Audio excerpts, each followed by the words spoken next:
बिस्मिल्लाहिर्रहमानिर्रहीम। मैं हूं आपका होस्ट साजिद भट्ट। आज हम उस शख्सियत के घर में 14 अगस्त की खुशी मना रहे हैं जो किसी तारफ़ की मोहताज नहीं।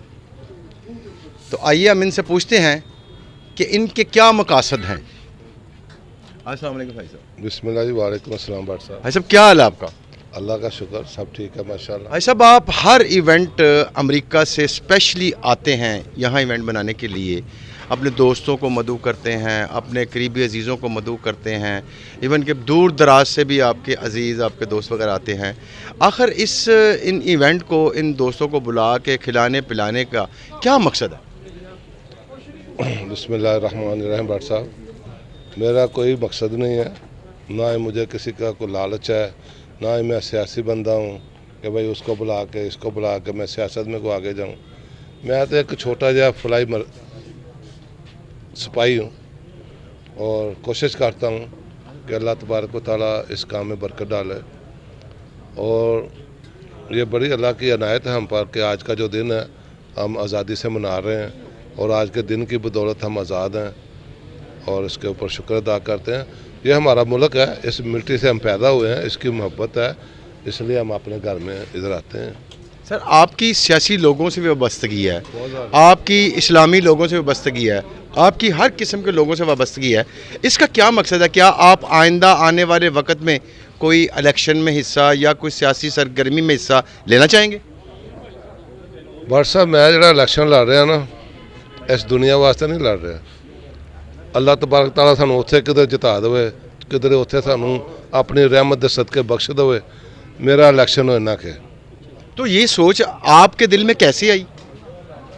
बस मैंने पहले भी अर्ज़ किया, ये दोस्तों की सोबत का असर होता है।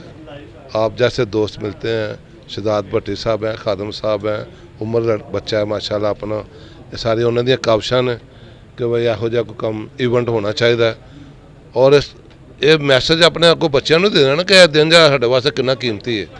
दैट्स वाई मैं तकरीबन तुहानू पता ही है, छोटे मोटे इवेंट जोड़े ने सारा कुछ छोड़ के अपने बच्चों को छड़ के मैं आ जाना कि पाकिस्तान से जाके इन्हू सैलीब्रेट करिए और अल्लाह का शुक्र अदा करिए कि अल्लाह ताला ने सानू ये दिन दिखाए ने। तो बच्चों ने आपको कभी इस चीज़ की मज़ामत नहीं की कि अब्बू हम हमारे साथ इवेंट करें, आप क्यों पाकिस्तान में जाके हमारे बगैर इवेंट कर रहे हैं? बहुत करते हैं, हमेशा कहते हैं, लेकिन मेरा जो दिल होता है ना कि अपने इलाके में, अपने घर में मेरी वजह से अगर किसी का कोई भला हो जाता है मेरे आने से, तो मुझे बहुत खुशी होती है। अच्छा, बहुत शुक्रिया आपका, बहुत शुक्रिया।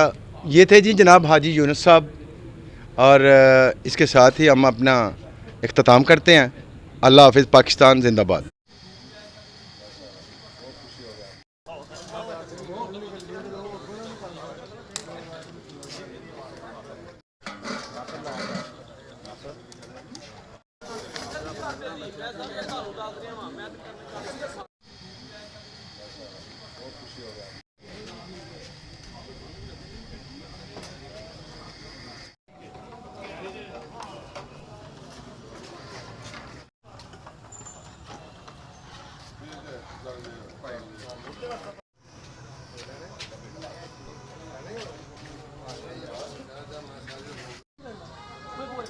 ਜਦੋਂ ਇੱਥੇ ਨਾਰੇ ਵੀ ਉਹ ਮਾਰਦਾ, ਉਹਨੇ ਰਜੀਮ ਚੇਂਜ ਤੋਂ ਬਾਅਦ ਸਾਰਾ ਕੁਝ ਕੀਤਾ।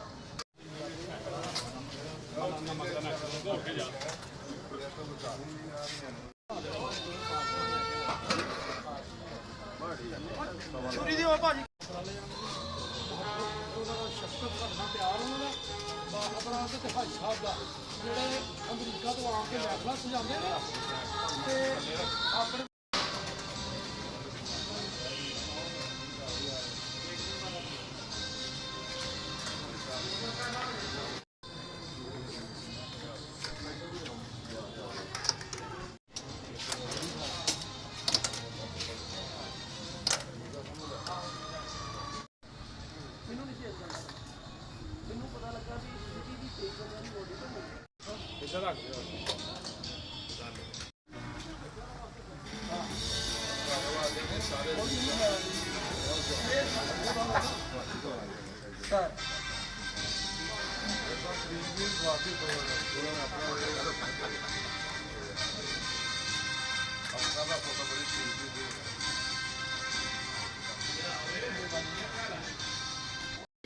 पाकिस्तान जिंदाबाद, पाकिस्तान जिंदाबाद, पाकिस्तान जिंदाबाद। ਹੁਣ ਲੱਗੇ ਚਮੇ ਬਣਾਉਣਾ ਪਾਕਿਸਤਾਨ ਇੰਨੇ ਟੋਟੇ ਕਰੋ ਇਹਨੇ ਕਰ ਦੋ ਤੁਹਾਡੇ ਉਹੀ ਸਲਾਹ ਹੈ